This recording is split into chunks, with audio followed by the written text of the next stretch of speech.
All right. Well, how are things going, man? Good. Things are Good. good. Yeah. I think, like I was saying earlier before we started, a lot has changed since we last talked, both with the coronavirus and, but you put out some new music, right? Yeah. Yeah. They did. Tell me about that. Well, it's under my tattoo name as well, Deamon's Art. I Mm-hmm. figured keep it cohesive and easy to find. But music has always been my passion ever since I was young, really young, writing since I was 7 or 8 years old. Mm-hmm. So once I made the ribbon, it kind of put me in contact all over the United States, and Yeah. globally. So then I started thinking about maybe now I have the context I need to start pursuing my music passion. And then I actually reached out to a good recovery advocate friend of mine named Higgy up in Florida. He runs the No More Heroin page. Oh, yeah, I talked to Hickey. Yeah, he's awesome. Mhm. He's a good dude. And he's like, I know this producer, man, Jordan Meyer. He's out in Connecticut, and even though it's like 5 states away, I reached out to him, and he's like, yeah, I'd love to help you make your music. So I flew out there to record a song for the ribbon. That was my first goal, was to just try to make something for the ribbon. And then it went so well that I flew back out there a few weeks later and recorded a full album, and the whole album was lyrically written between the times I was 13 and 18 years old. So there's actually not even anything new on there lyrically. So you had written all these songs between that, Yeah. basically in your teenage years. Yeah. Going through, the depression and the drug stuff and all that stuff. And had you written all the music to it, or was it just the lyrics, or how did that work? When I write a song, I have like a melody in my Okay. head. So like I would go to my producer and I'd sing him the melody, and then he'd be like, all right, here's what I'm hearing, and then we tweak it from there and go from there. Then he builds the sound around my lyrics and melody. So Oh, that's cool. yeah. Now, we should back up, because you came to fame in a really interesting way. So for people who don't know, Deamon's a tattoo artist. Yep. And tell me about the tattoo that you created. Well, I created a ribbon, and it was I've been asked throughout the course of my career by a few people if I could help design them a tattoo that helps them symbolize overcoming addiction, and that's a tall order. You know what I mean? Everything comes to mind, and my art is a little more on the darker side, so I would think of like a monster breaking out of a pill bottle or something, you know what I mean? Something like that, something that was more toned towards one person. But ribbons are everywhere, and everybody seems to love ribbons. They're on everybody's cars, they're on everybody's things, and they're like awareness stuff, but I wanted to symbolize an action, not just an awareness. So when I was creating this ribbon, I was like, I'm gonna make an addiction ribbon. I'm just gonna take a really simple template, I'm gonna design it, and I'm gonna alter it. So I put a broken chain in it, so it symbolizes the action. A big S right in the middle for strength, so it's a little symbolic, a little simple, and not too complicated.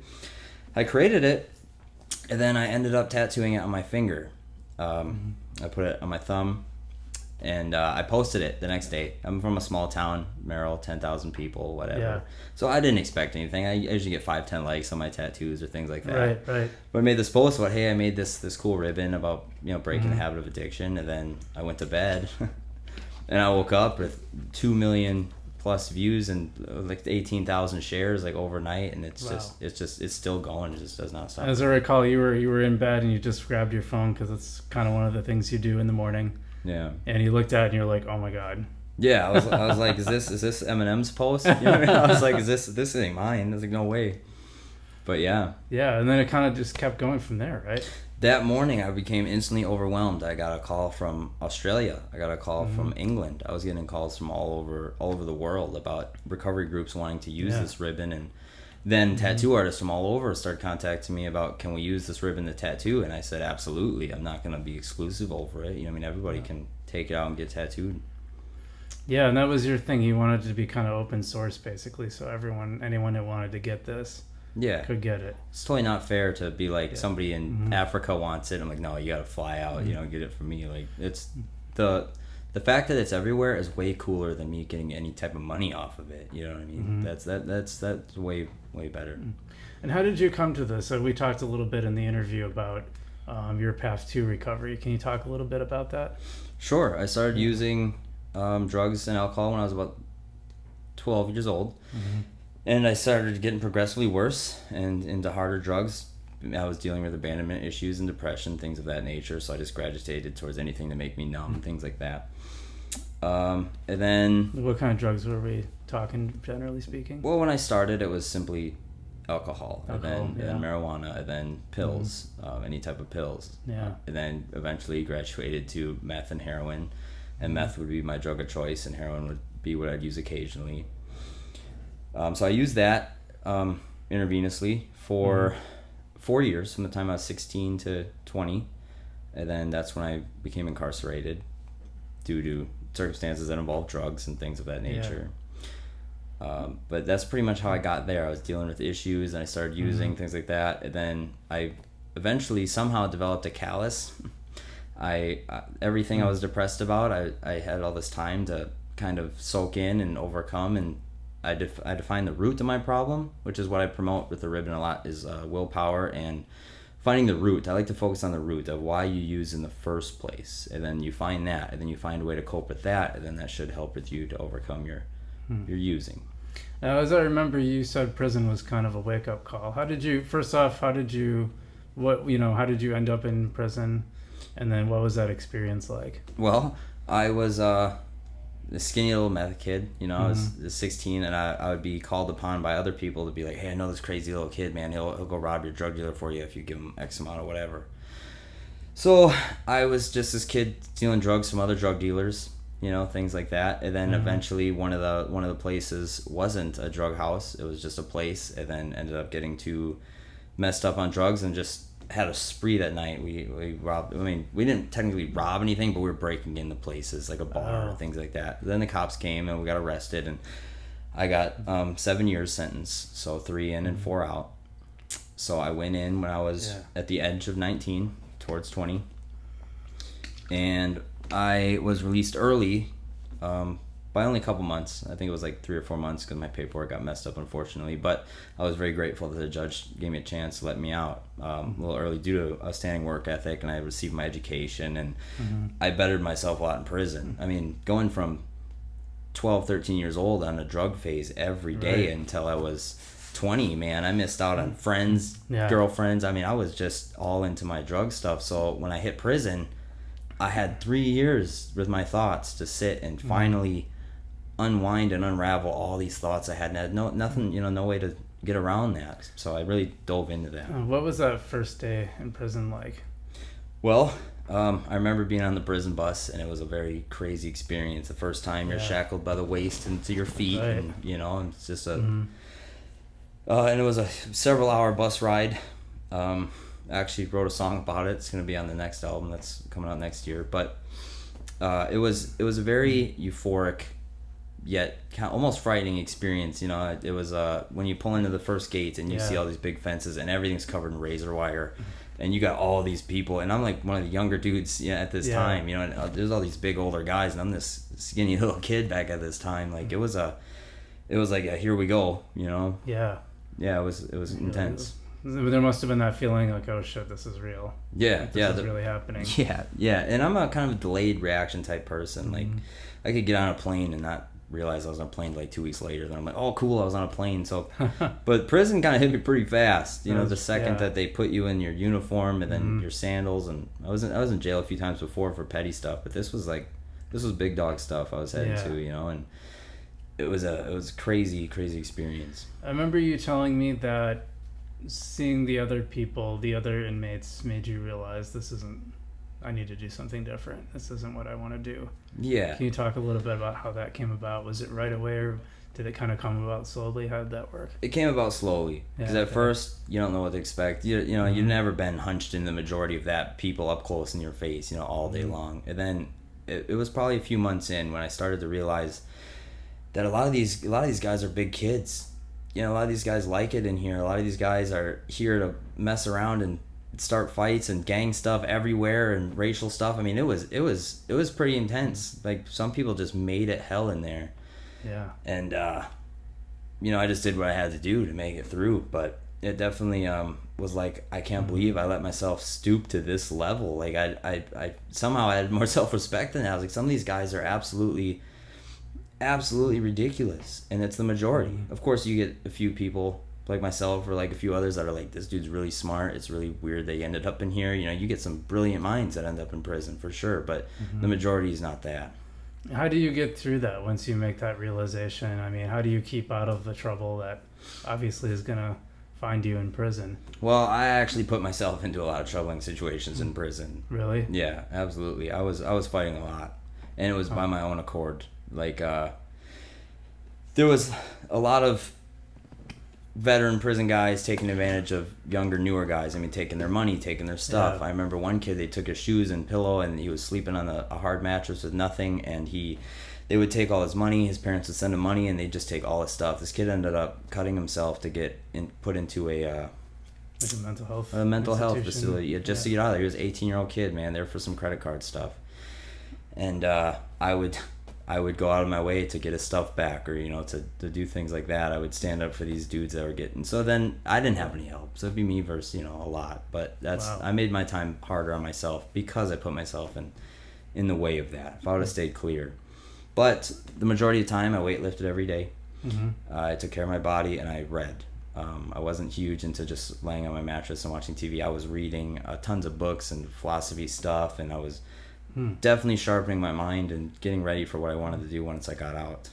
Was there a pretty good access to materials in prison? Yeah, I mean, the library, they like to limit it, towards this crazy, some things they view as not acceptable and some things that are. So the library's kind of limited, but there's plenty of, you can outsource books and order books, stuff like that. Mm-hmm. So I like to read a lot of stuff about like the human body and like, religious theories and evolution, stuff like that, like the world stuff.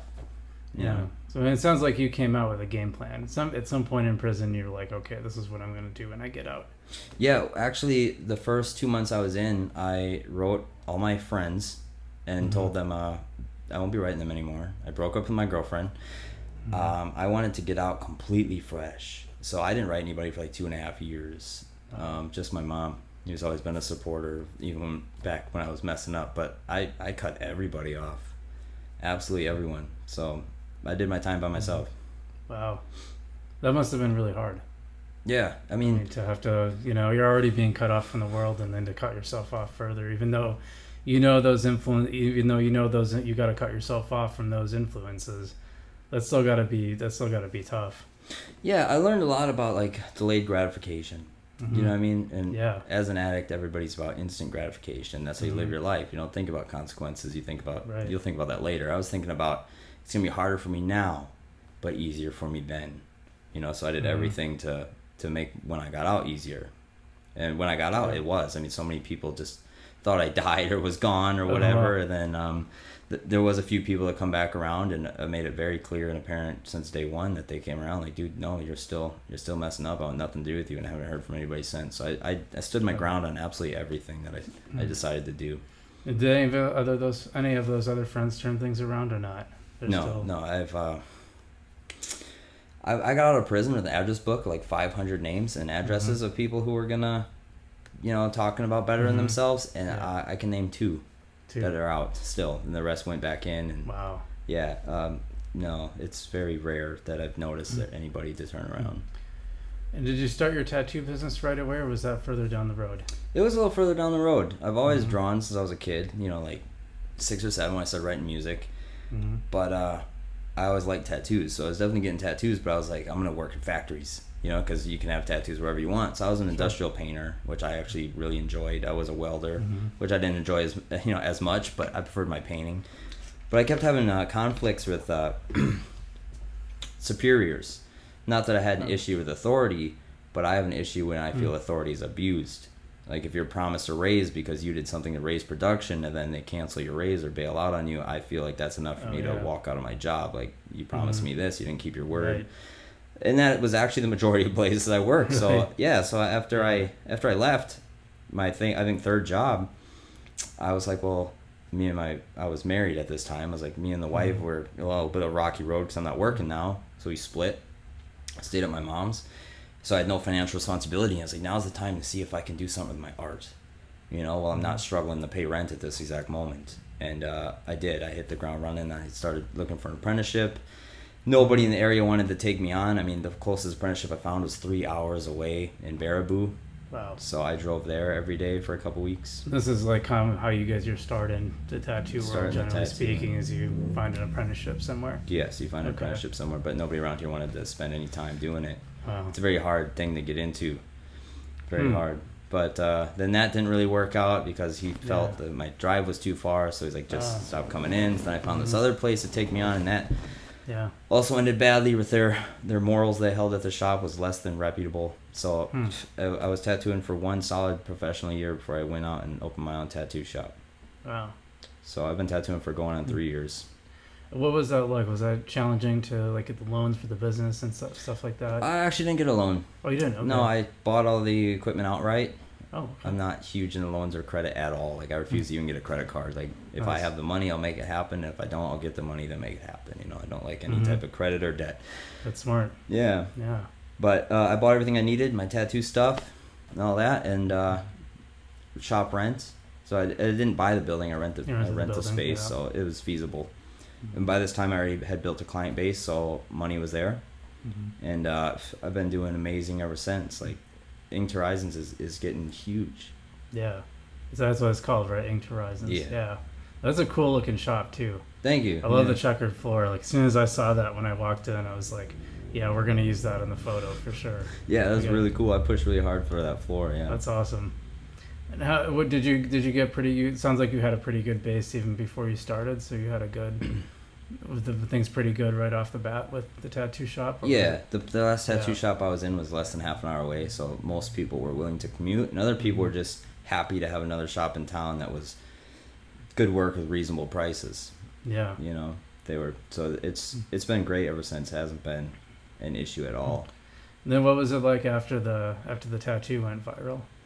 After the tattoo went viral, I had a really hard time keeping up with my tattoo work because my page was 95% flooded with people sharing their life stories and telling me about their addiction and people wanting to use the ribbon. I mean, it was so bad that when I was married, my wife felt like she lost me for like a month because like I was so involved in what was going on. I mean, I could not keep up. I could not. I tried to comment on everybody's thing. I mean, and there's thousands of comments. I'm trying to keep up with everybody, but and that's hard because like these are people who went through similar struggles and they're trying to share their life story. You know, it's not just people saying, "Hey, nice tattoo." Right. You know? Yeah. And I wasn't blowing them off. Like you feel like there's some. You probably felt like an obligation to try to reach out to everyone. No matter what anybody reaches out to me about, I feel like it's an obligation to at least say something.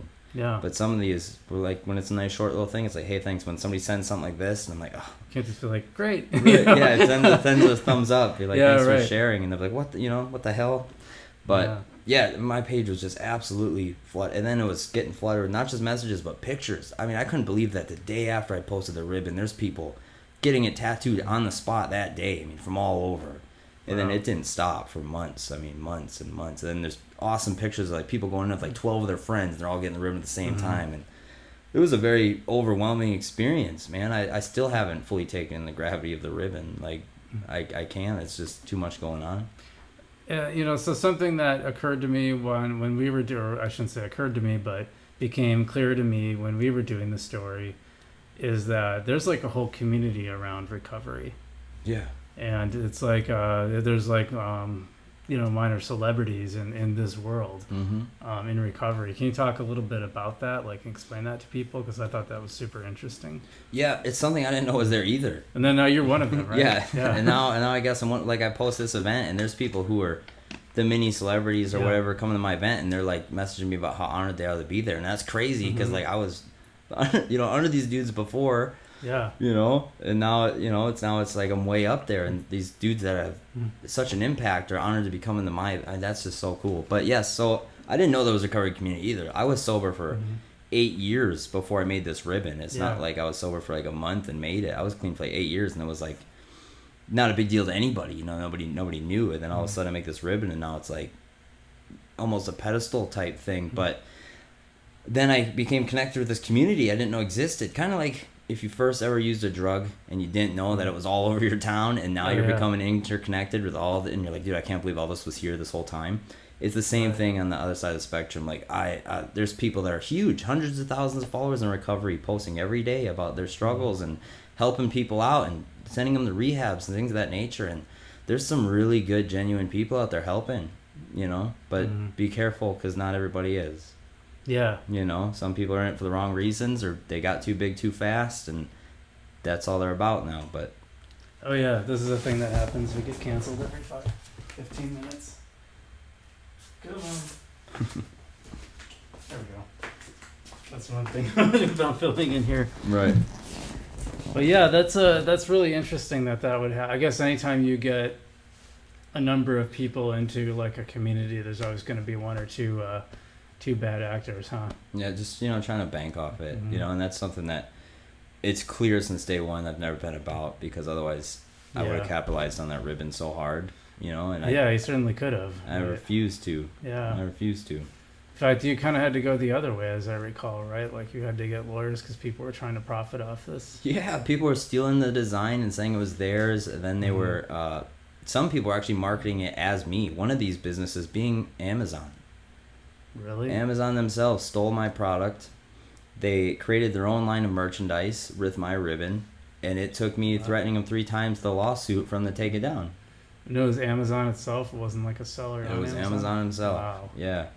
And when I contacted them, they're like, we need proof of a copyright or trademark. And I was like, you guys are putting Inked Horizons, my tattoo shop, as the seller of these items. And it says sold by Amazon under that. Wow. Like, you guys are completely in infringement of my stuff. And it's not about money. If I'm not getting money, nobody should be getting money out there. Right. You know what I mean? And that was the whole point. Yeah.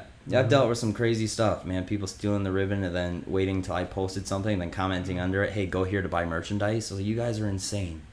Wow. You guys are insane. Leave the ribbon. You guys are, and some of these people aren't even addicts. They just see the easy dollar with people that are struggling and want to buy something that's proof of overcoming something, and then they're just trying to capitalize off it. And it's like, it's sick.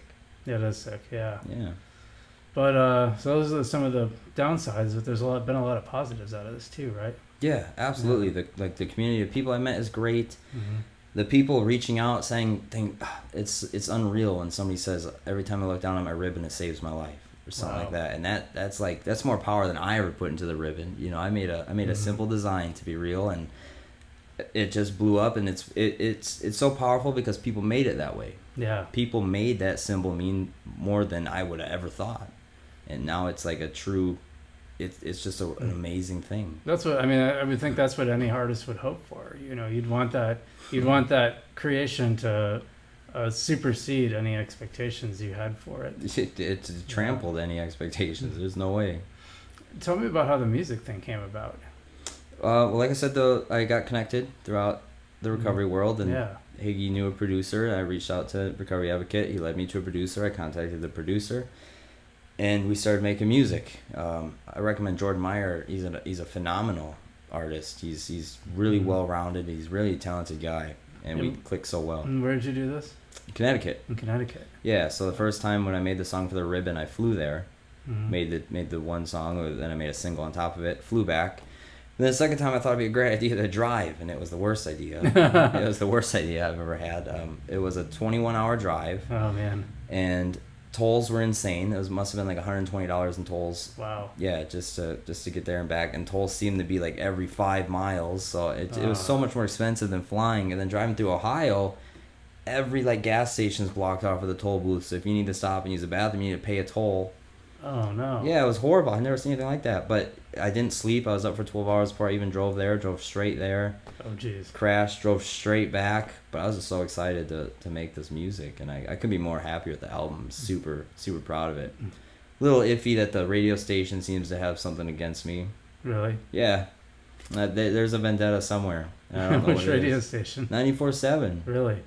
The rock station. Yeah, I got like at least 6 or 7 songs on the CD that this is professionally produced. This is like by a dude who was on a label who's like really well at mastering his music. This is top-notch production. Even if you don't like the music, it's still produced really, really well. Yeah. There's 6 or 7 songs on there that are easily fit 94.7, and I keep they keep denying me music. They even have a section for bands from the area, and all they keep giving me is I just don't feel like your music's a fit for our station. And I wish that there's something either with the ribbon, or somebody made a joke. They're like, they must be using and not like the ribbon, things like that. But there's definitely something that doesn't make sense there, and I wish I knew what it was. So now I got to rely on just promoting super hard and having people do it, because I don't want to reach out to a label. I want to remain independent.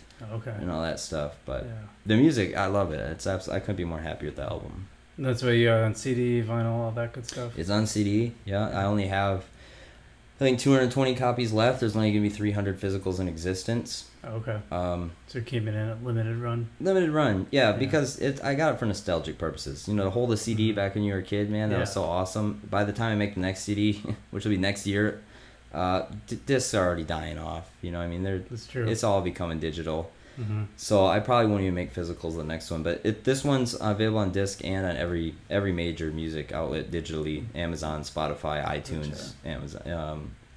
Google Play, all that stuff. And you said it's under Deamon's art? Deamon's art, yeah. Okay. The CD's called Dark Lullabies. Nice. Yeah, the song that's really taken off right now is Holidays. People seem to really enjoy that one. Yeah. So you're going to go, for the next one, you're going to go fly out there, huh? Yes, I'm going to fly. No more driving. I'm going to fly. We're stopping at all those toll booths. Yeah. No, I'm going to fly, for sure. No, one of the things you and I have in common is we're both big Dragon Ball Z fans. That's true. I think I saw the poster when I was in your shop. Mm-hmm. But it's for me that was like one of the first anime series I got into. I think that's still the only anime series I'm into. That's the only one, huh? Yeah. I used to be like hardcore into anime. I haven't been as much lately, but I had a period of time where I was watching like all of it. Man, I was learning Japanese. I'd gone to Japan. Really? Yeah. Oh, yeah. That's awesome. I was super into it. But yeah, Dragon Ball is like I always found it inspired my workouts. Dude, it does. Yeah. That's why I have the poster right next to my weightlifting set. Like, right. you know, I'm gonna beat you, Goku. You know what I mean? Like stuff like that. Yeah, because like just everything about Dragon Ball Z is so cool. Yeah, it was always about leveling up, leveling yourself up. There's just sweating as they're training, and it's just like they're pushing themselves harder and harder. It's super inspiring. Mm-hmm. Yeah, I find that too. That's awesome. So are you able to still keep up with the business and everything? Do you get overwhelmed or? Well, from my experience in tattooing, the summers are packed, always packed, all day long packed. I'll put in crazy hours because before when I try to space it out, winter would come, be pretty much. That's why all tattoo artists offer deals in the winter. You'll see all their deals coming in the winter because it's really slow. Huh. So I made the mistake like my first year of just like spacing out my summer ones, and now I'll cram 4 or 5 tattoos into a day every day. Solid. Is that just because people feel like they're not going to be able to show them off? I don't know. The winter is technically the best time to get tattoos because they can heal properly, no sunlight. Yeah. But, you know, people want them in the summer. That's when, like, everything's going on. But, yeah, no, winter's always slow. So I work really hard in the summer, and then, because I know when the winter comes, I wish I would have took that extra $100 or whatever to work, So kind of giving away a little secret, but going the winters is probably a good time to save a little money on the tattoo. Yes, it is. It'd be the cheapest time. I know myself. I offer deals in the winter, so it's something to keep an eye out for. And I definitely offer things like referral bonuses. Like if you refer a friend and they come through and say you referred them, it's 25% off. And what I'll do is I'll make that stackable. So you get 4 friends to come in. That's 100%. I'll give you a free tattoo. Wow. Something, you know, not a full back dragon or something, you know, but palm size, you know, something like $100-$200. Because they just helped you multiply your. Yeah, and then odds are they'll come back. Like I'm confident in my work, you know, that I try really hard and I strive for people to be happy. Like that's what I try really hard to do. Yeah, is that a thing where people come? I mean, once they come, they find a tattoo artist they like. They come get multiple tattoos. Yeah, most of the time. What percentage of your business are like people who just come to get one They're one. You know, you have those people too that only have one. Yeah, there's people who like to get other people's work and stuff like that. Yeah. They like to travel around and get stuff like that. I would say that's like 8% though. You know what I mean? Well, then there's then there's ones that aren't gonna get like 4 tattoos. They're only gonna have one their whole life. Yeah. Do you find most people are? Once they get into the tattoos, they're going to get a lot of them? Yes. Yeah, so that's pretty common. It is. Yeah, it's very rare for somebody to get one tattoo and be done. Unless, like, their first tattoo ever was, like, on their foot or hand and it was some crazy, painful experience, then I could see them not wanting another tattoo. But 95% of people are always going to come back. Like, tattoos are... I don't know. A lot of people describe them as addicting. And I could second that. Yeah, so you have obviously quite a few tattoos. Yeah. All over, and how many of them are recent and how many of them go back a long ways? Well, believe it or not, when I went to prison I had no tattoos. Oh, none. Okay. None. And then I got out and then just started going hard. I was sober and I had having extra money and I started wanting to get tattoos. So in the last 5 years is where I got everything that I have. Oh wow. Yeah. I haven't got a tattoo though in probably about 2 years since I started tattooing. I feel like I have them everywhere I need to. You got all the ones you need. They're all visible. They're all like, what are you gonna do? But because I would think that'd be the tricky part. It's like if you're a tattoo artist, who do you go to for your tattoo, right? Well, yeah. Well, I would have kept going to my main guy who did my neck and my hands. Like, he was the artist I found that I liked, and I used to go over to his house for art lessons. Like, he was a really good dude. Is that someone locally, or is that? Yeah, Wausome, Mike Delaney, but he passed away. Oh, I'm sorry. Yeah, he was a really good dude. But since then, I not even if I could find another artist, like I said, there's nothing. I'm so focused on tattooing other people and other people's designs, and I have no time to even think about myself getting a tattoo. Do you feel like that almost substitute for that outlet? Kind of. Yeah. Kind of. But I also feel like if I was a little more bare, I'd want more tattoos. But I feel like as a tattoo artist, I think I represent the image quite well. So yeah, you got the amount that you need. Yeah, I got the amount that I need. It's always weird when you see like this one dude tattooing people and he's got like no tattoos. Yeah. Yeah, you rarely see that. I would imagine that's not too common. It's not, but there's a few world famous people that have none whatsoever, and it's just weird. Like even though they put out like amazing work, there's a lot of people that wouldn't feel comfortable getting tattooed by them because they're like, you can't really ask them questions like, hey, does this spot hurt a little more than the other one? You know what I mean? Like they just don't know. That's a good point. Yeah. On the other hand, I don't think most people would do that on themselves. So. Yeah. I guess it's the same with like a hairstylist would want to have like good hair, even though obviously you're not cutting your own hair. Right. Like a hairstylist wouldn't anyway. Yeah, but you don't want to go in there, yeah, little raggedy looking, like hair sticking out, a little unpresentable, and then cut your hair. Somebody's gonna see that and be like, I don't know if I want her cutting my hair, even though she could do like phenomenal. Same thing with the tattoo artist. Yeah, I think that's fair. Is there any types of tattoos that are more common today or more popular? Well, of course, the infinity symbol will always reign supreme among everybody. Yeah. That's a very common thing. For me, mine's my watercolor stuff. Yeah, tell me more about that because I think that's really interesting. I'm sure a lot of people don't know what that is. Well, watercolor... they probably know what watercolor is, but wouldn't have thought of it in the context of a tattoo. Sure. Watercolor is the assortment of colors applied on the skin to make it look like a splash or a transparency to the tattoo. It looks just like if you were to watercolor on a painting. And I have always drawn dark stuff. Like I said, my art is all dark. My lyrical content is darker, more towards the darker side of things. I like to tattoo ripped skin. I like to tattoo skulls, things of that nature. And then this one time, this girl came in and asked me to do a watercolor tattoo. And I said, I've never done one. I've only been tattooing for like 4 months. If you want me to take a shot on it, I will. So I did, and it blew up. Everybody was then contacting me about, hey, can you do this in watercolor? Can you do that? So for me, wanting to be the guy to tattoo dark horror stuff and now be known as the watercolor guy is quite the turn. But that's a big change. Yeah, it is. I want to be known as the guy that could do a ripped open skull, not the guy that can do a pretty butterfly. I guess you could do a ripped open skull with some very, very pretty blood coming out.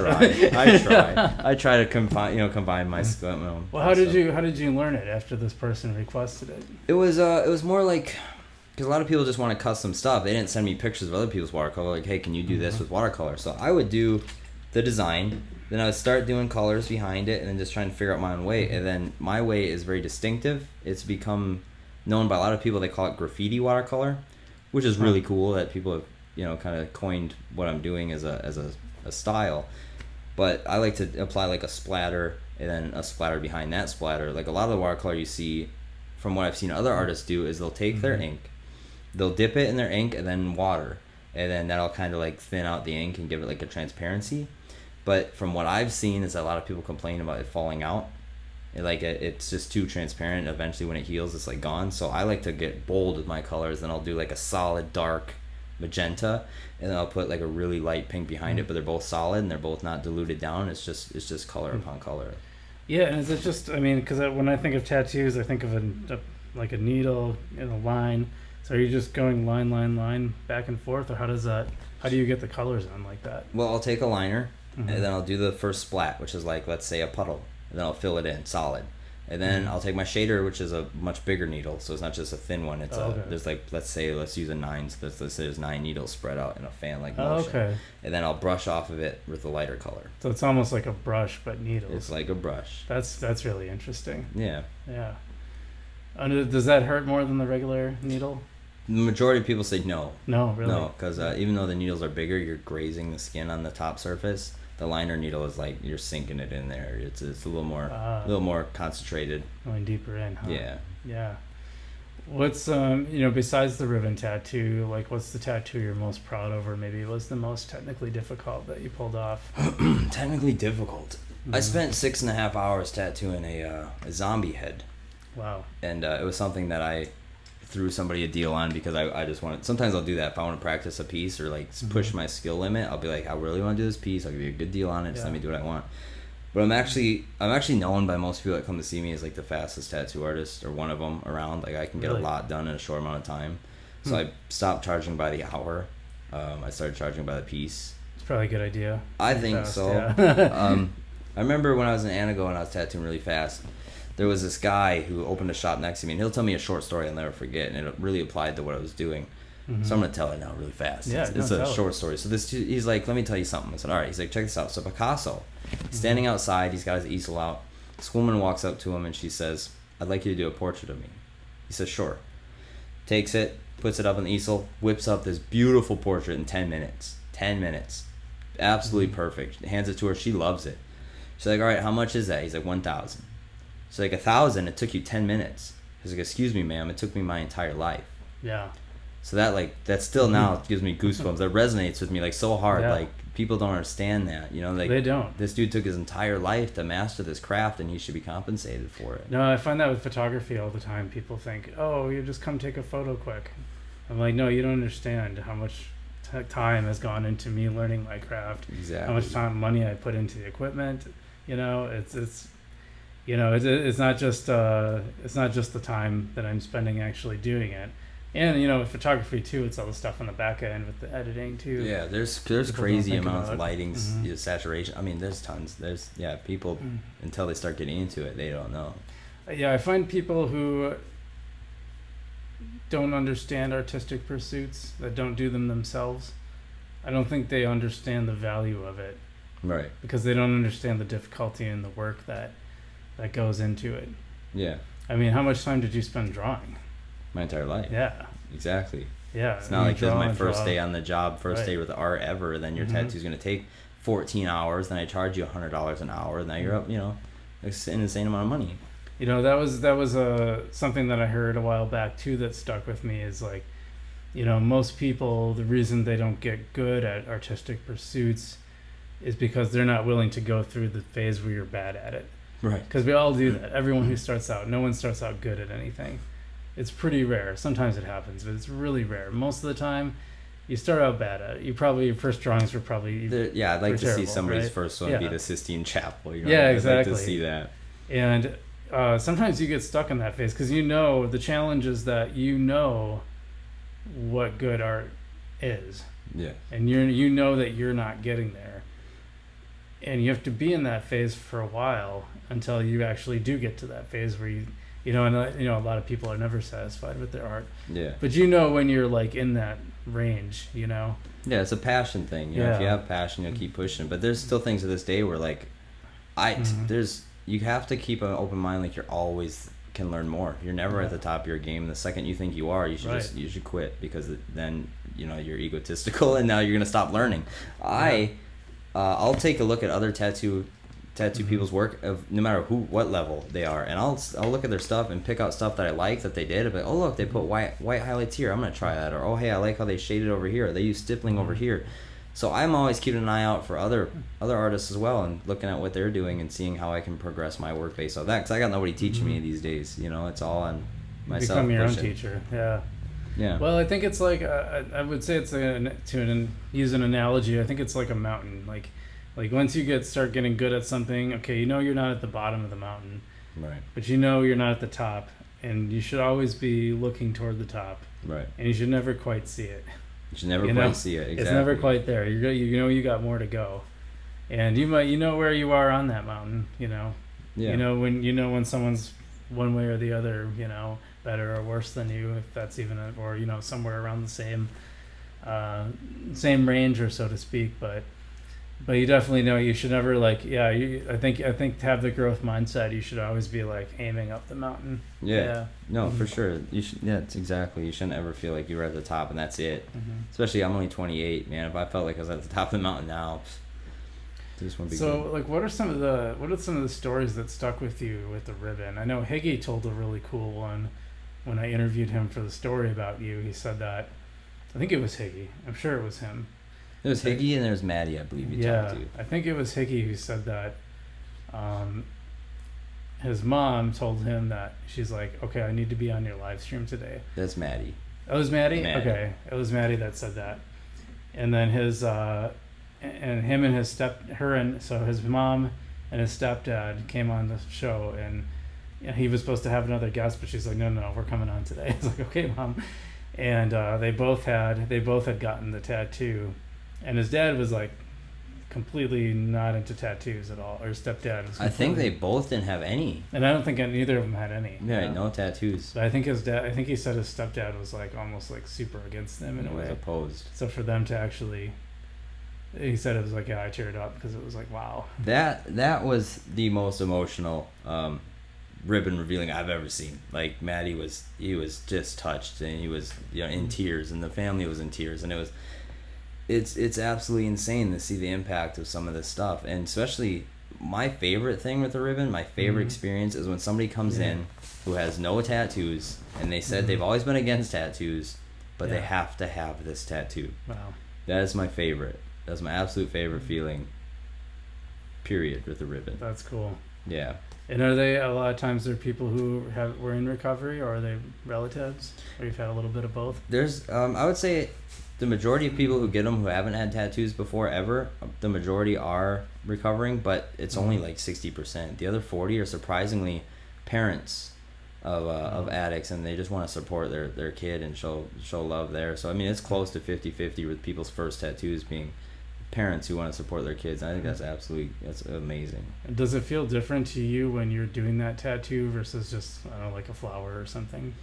Yeah, I'm already thinking in my head, like, this person's going to be walking around with a design that I made, that when they see somebody else with this ribbon, it creates like an instant connection. Like, boom, struggle. We know that you've struggled. We know that I'm struggling. We know that we're doing it.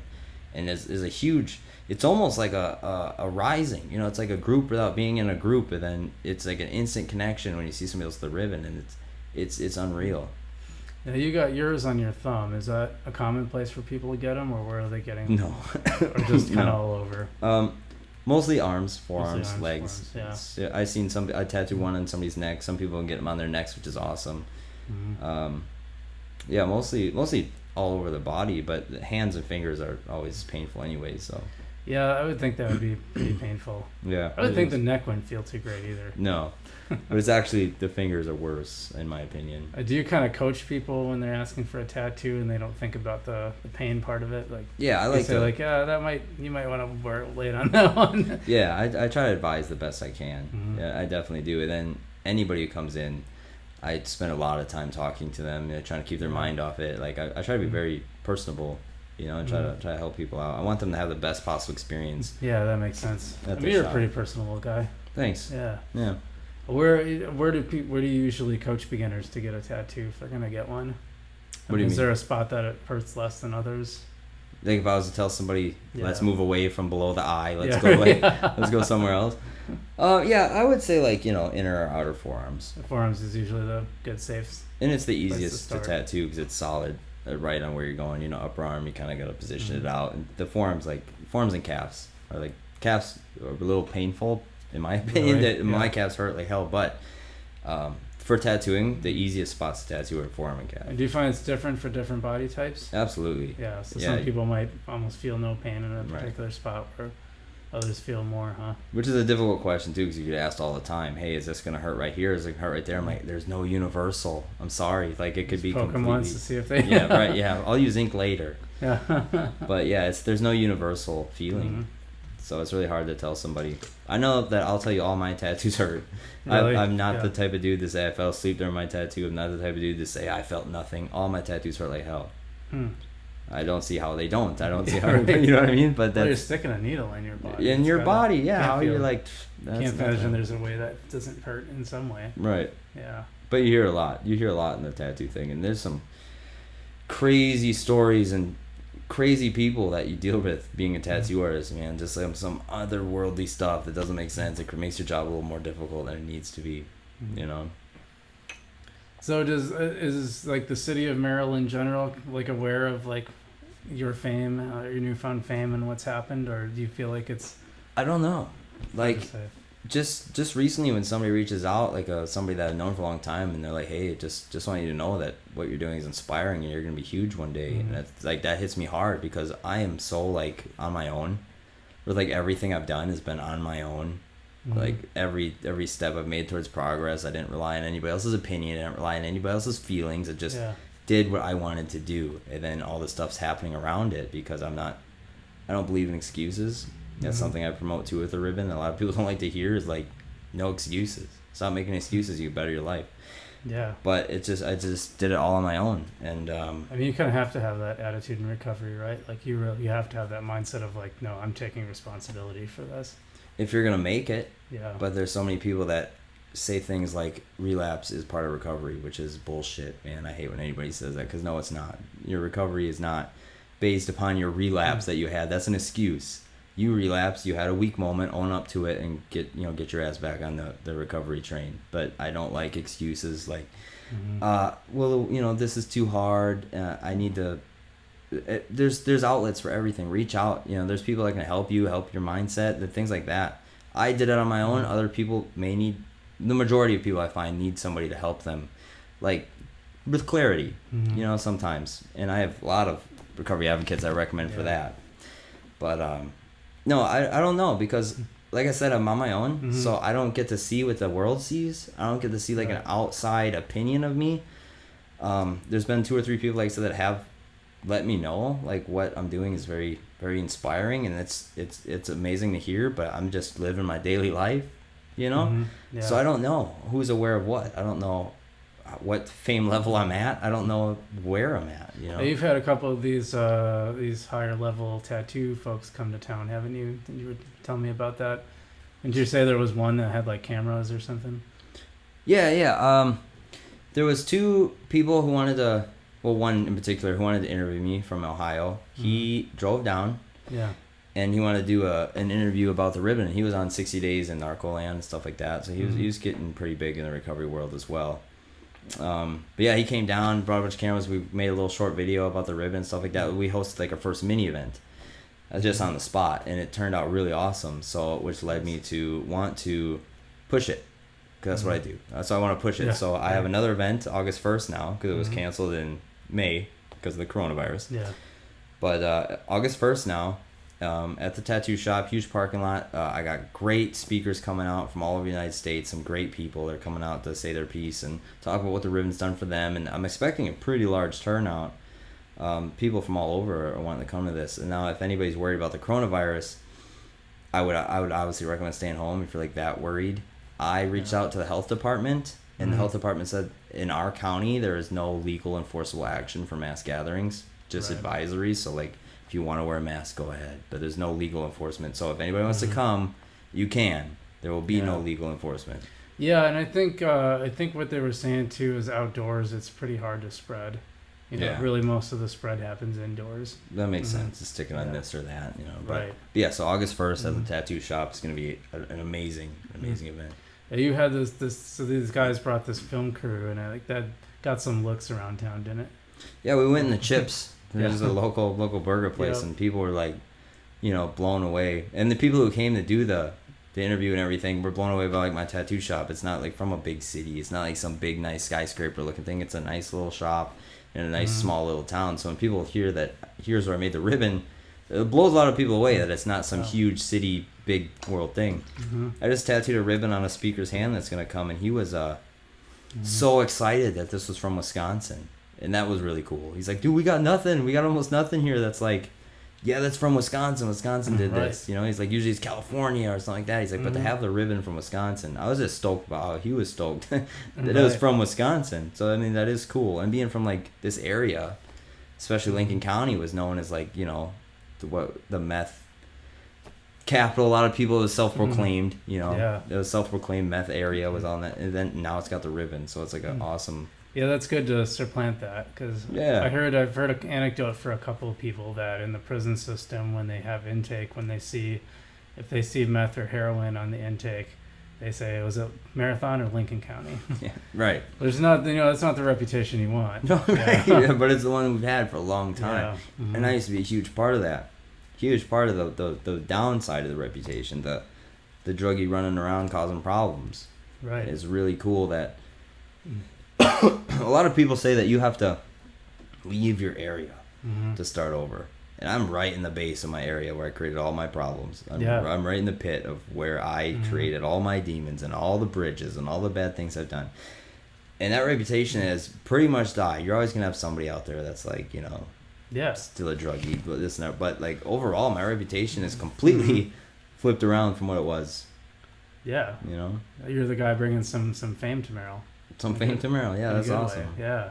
Well, I remember when I grew up in Wausau, and there was always the attitude of like, you know, like everyone young wanted to get out. Like you just had to get out of Wausau, you know. And I believe, I'm sure I'm not speaking out of turn to say that attitude is pretty common in Merrill too. I bet. I remember getting in legal trouble a lot as a kid, and I had a judge tell me straight out. He's like, if you want to be anything, you need to leave. Really? And I was like, well, that's not too promising for the area. No. You know, if you're telling everybody who comes in here that the only way they're going to succeed, he's like, there's nothing here. The kids are just doing drugs and starting things. But I'll tell you what, man, it's really cleaned up. Since I've gotten out of prison and went back to Merrill, like there used to be graffiti on everything. There used to be fights every day on the streets. I mean, it used to be really bad. And then it really seems cleaned up to me.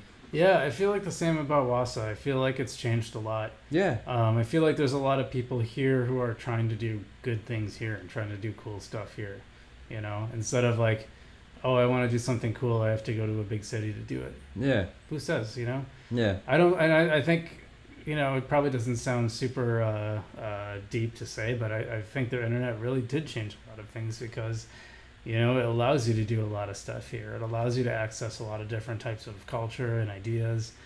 And, you know, it's so ubiquitous now. It's like, you know, now it's like, well, what's stopping you? What's stopping you from doing it right here or Merrill? Exactly, right. You know, you can do, obviously, you know, you've become world famous now as a tattoo artist from Merrill. Yeah. Thanks to Facebook. Yeah, thanks to Facebook. You put it out on Facebook and then it blew up. If it wasn't a digital age, that probably wouldn't have happened, or it would have taken 15 years for the ribbon to spread around like it did in one day. I mean, you would have had to like really push the marketing. It probably would have cost a lot if like you really wanted to do that. Right. You know, it might have taken, maybe there's like conferences and stuff, but yeah, the slow would have been way more. Spread would have been way more slow than it is. Yeah, the internet can make you famous overnight, man. As you see from a bunch of these videos that are viral for no reason. Like sometimes people just blow stuff up. Yeah. But here we go again. But yeah, I think it's I think that's super interesting. But what's the tattoo shop been like now with the coronavirus? You know, what was that whole experience like? Well, I was very upset. Yeah. I was very upset for a lot of reasons. The main one being that it hit right at tax time. Right. So as a tattoo artist, our biggest time of year is tax time because everybody's got that extra money and they're setting up for tattoos. Now this 2.5 months we were closed was straight over tax time, so all that money's gone. Whatever they did with the money is gone, so there's no recouping that. So like we're all about to have like a lower year than usual. And not just tax time, but that extra $1,200 too that people were getting. Yeah, right. And then the constant, still got to pay rent. They're still taking my shop rent and my house rent when I can't work. You know, none of that. It was a horrible time. And then what made me even more upset is that my wife at the time and my mother and my stepdad and my sister, everybody else was still going to work. They were deemed essential for working at like Fleet Farm or like a glass plant. You know, like things that are not essential. You know, they're essential to the economy. They're not essential to health. They're essential to you making money from a government. Like that, it's essential to them to keep their money flowing, but not to health. Yeah, all these small shops have to close down, but Target could stay open. Dude, so I'm at home watching my whole family go to work, and not me. So I was very upset because like it felt like the world was still moving normally, but me. It felt like I was grounded, you know, for no reason. Like you're going to a factory with hundreds of people in one closed area, and I can't have a one-on-one downstairs in my tattoo shop. Yeah, and you strike me as someone who doesn't want to like just sit around. I hate it. Yeah. You know, like, I at least need to, I mean, I'm not going to go out and go for a jog, you know, like that's what I'm moving around, but I need to mentally be doing something at all times. I need to mentally stay on it. How'd you spend that time? What'd you do? Dude, I started baking. Really? Yeah. Never baked or cooked in my life, man. I made like some apple pies that were really good. I made some banana bread. I made some great like taco meatloaf. I was baking. Nice. A lot of people I know steered into baking. It's pretty cool. Really? Well, it's at home. Yeah. What else are you gonna do? So what else are you gonna do? Yeah. that's what I did. And then did you open up when the Supreme Court order came down? I did, but it was very bad timing because Yeah. I had planned this trip to Connecticut to record my album yeah. leave that day. Oh no. So right when they slammed the order down and everything opened up, I'm like, I'm going to be a week behind everybody else because I'm flying out to Connecticut for a week. Oh no. So I stayed closed for a longer week than that. Mm-hmm. But that was a crazy time to have them get slammed down like that. And then everybody was put in disarray. It was left up to each individual county to put health and things in order. Like, it was no... Yeah. It was weird because even the Republicans who were pushing for that, they still wanted like a week to come up with a plan, and they were just like, "Nope, it's done." That was crazy too. Evers was like, "All right, if I lost this, can I have a week to propose a plan?" They're like, "No." Nope. That was crazy. Yeah. They should have gave the dude a week, I feel. Yeah, they should have had a week to come up with a plan of some kind. But like then you see posts of like that night, bars flooded. You know, everybody went out. Nobody was caring about no coronavirus. Yeah, it was crazy because some businesses there was a lot of bars that opened up like right away, like that night. Yeah, that night. But then there were a lot of other businesses like this place. I think it was around the original date, the original end date of the order that they opened. Like a lot of places around town like took their time. Townies just opened like a couple of weeks ago. Like Townies Malarkeys, some other places like were really slow. Yeah. And this place still isn't open really inside technically. Everything's outside. Sure. You know, they made an exception for our podcast today, but yeah, I mean it was interesting. Like fewer businesses than I thought dove right in and said, "Oh yeah, we're just going to be open." Like everyone kind of took a cautious approach.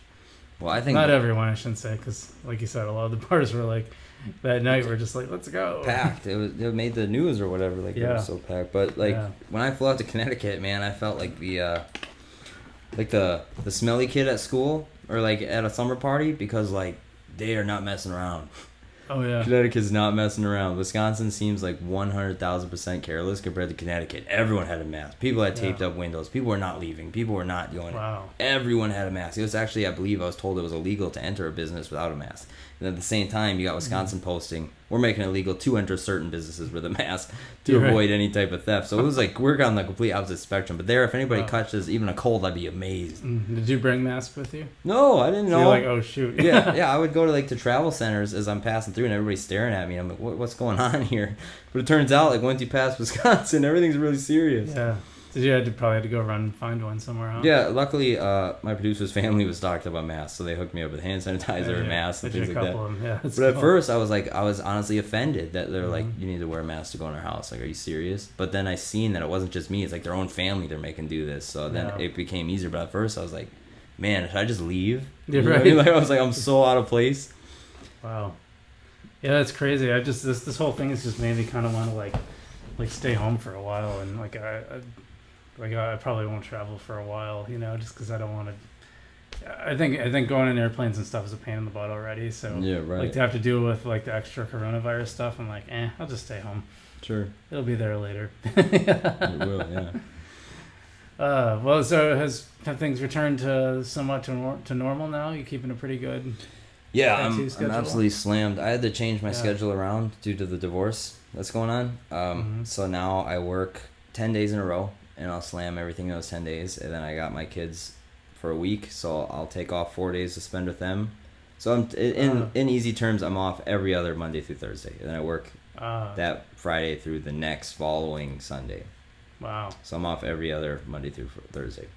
Wow. So that's a pretty hardcore schedule, huh? Yeah. I'm doing my thing. I'm really, really pushing right now. But I know it's going to be slow in the future, so I'm taking full advantage of it now. Yeah. You make up for that time during the corona, too. Gotta make up for it, yeah. Do you feel like a lot of people were like chomping at the bit to get their tattoos? What do you mean?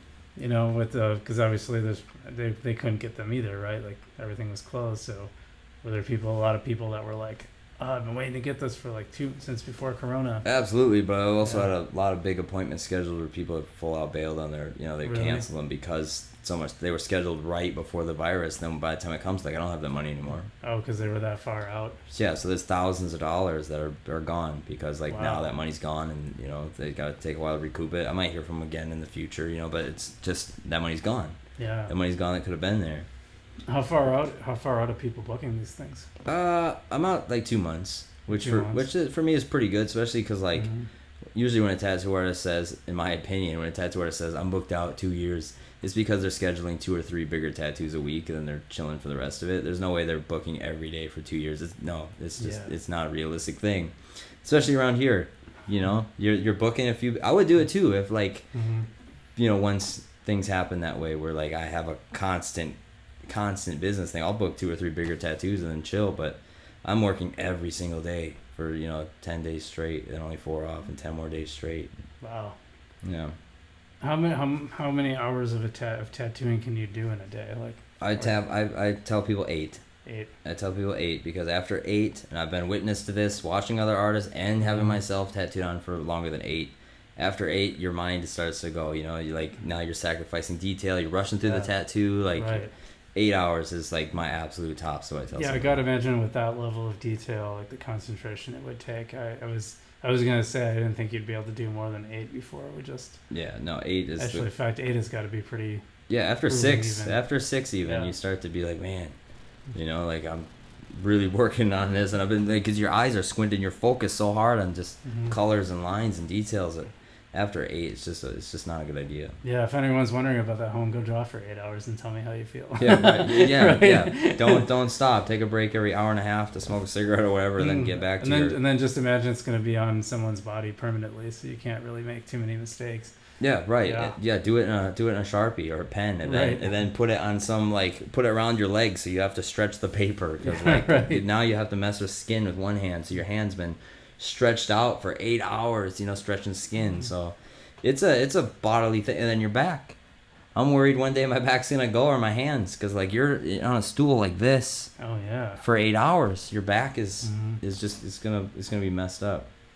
Your hands must hurt at the end of the day. Yeah, they used to. I actually went to the hospital once because my hand got stuck like this. And then they had to Really? put like a brace on it because Oh, I was so gosh. new to tattooing that like I was Mhm. going too hard too fast. But one day my hands are gonna go. So if you get into the tattoo world, you want to take your time and start. Yeah. You don't want to dive right into 8 hours a day. No, definitely not. Absolutely not. It'd be so much slower. Like things I can tattoo in 1 hour now would have took me 5 before. Things like That that. probably helps a lot. Yeah. Yeah, that makes sense. Yeah, it must be. I can't imagine the angles, getting those angles, because it's got to be a lot different than drawing on a flat 2D surface. Some of them are horrible, man. Trying to Yeah. get like let's say the inner arm can be difficult unless you have them positioned right or you have them laying down on their side. But some angles are really just brutal to get. And then you have to have solid lines. Your You're right. reputation's on the line. Yeah, You have to yeah. do well. So this might sound like a funny question, but is it easier to draw on fit people or like overweight people? Oh no, that's actually a good question because a lot of people Yeah. have misconceptions over. They're like, it's all good. I have muscle. It's gonna be a lot better, and it hurts so much worse. It hurts worse. Yeah. Hurts worse. If you have fat, it's cushion. Oh yeah, that makes sense. It is hard. It's easier to tattoo on muscle. Hurts more. Harder to tattoo on fat. Hurts less. So easier for you. Yes. Yeah. Easier for me. That's what I was wondering about. Easier for me to tattoo it because it's stretched. It's stretched skin. Mhm. Fat is not stretched skin, so you have to really That push to makes stretch that it. makes sense. Yeah. Yeah.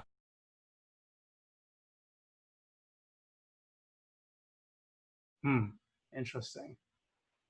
Well, yeah, I don't know that I have anything else to ask you, but it's a good hour, a little over an hour podcast. Sure. I just want to plug the event one more time. Oh yeah, well, I was just gonna let you do your promotion. So yeah, tell people about the event.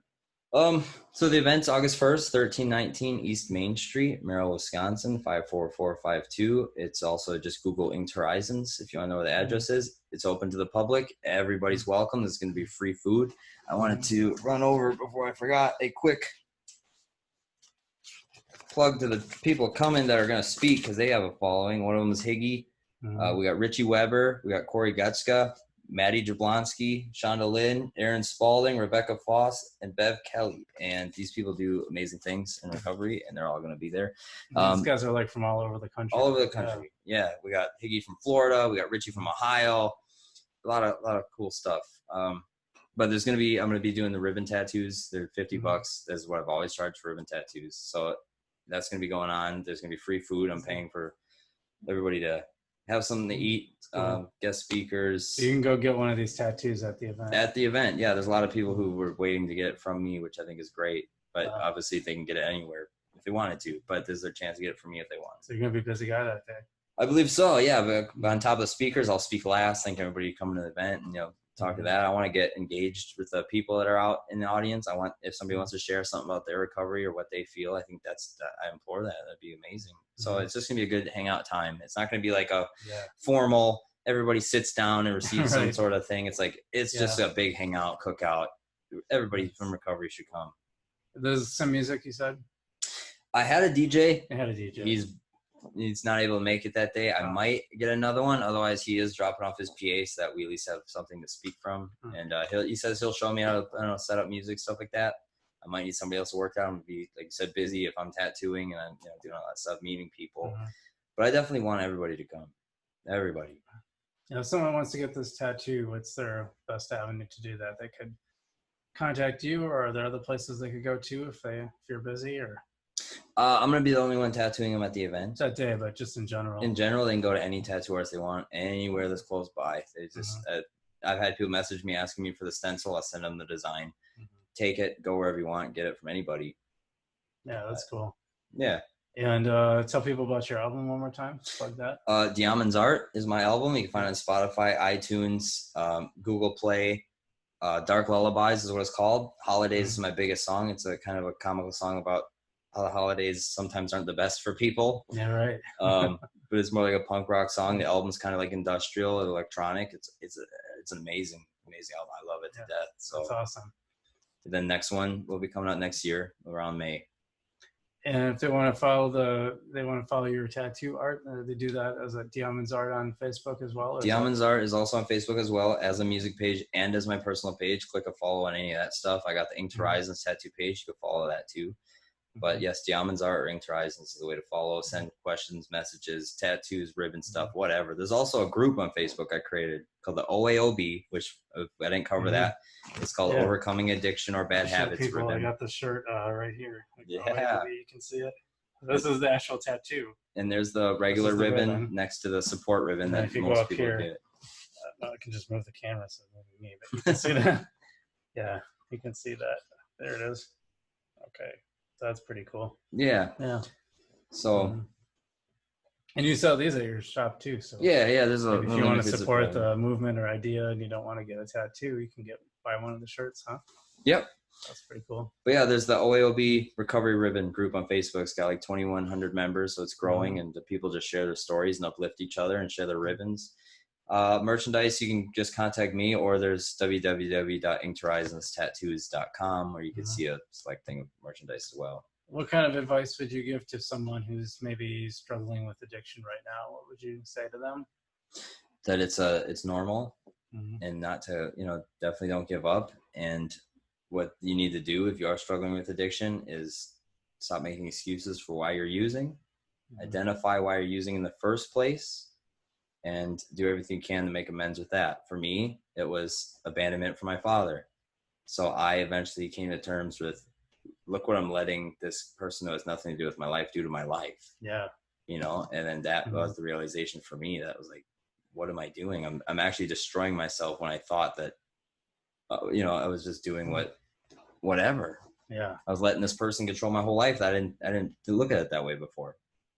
So when you're trying to cover up some sort of pain, which is what a lot of people do when they use, a lot of people, it's not for fun. A lot of people, it's because they're covering up some sort of emotional trauma or damage, is to try to do what you can to make amends with that, no matter what it takes. And then I believe that'll start your road to recovery. Great. That's a great place to leave off. But Deamon, thanks so much for being on the program. Yeah, thanks for having me. Great. Yeah.